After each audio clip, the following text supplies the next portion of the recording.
Magluto tayo ng tinolang manok. Magigisa lang ng sibuyas, bawang at luya.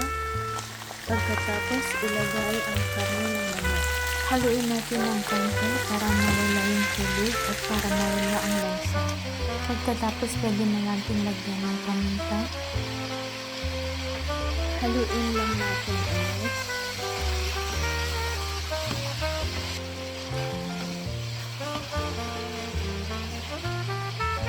Pag nakita natin medyo ganito na ang kulay, medyo brown na at wala ng tubig para po mawala yung lansa.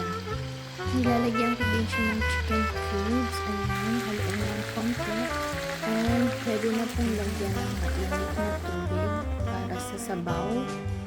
Pwede na siyang timplahan ng asin. Pwede ko nang ilagay ang patatas.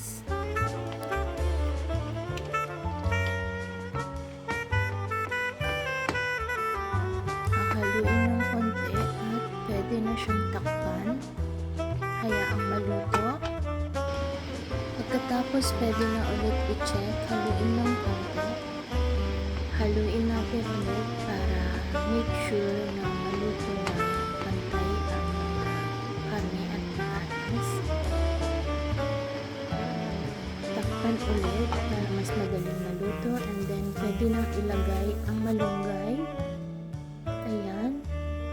Titimplahan mo na lang and it's ready to eat.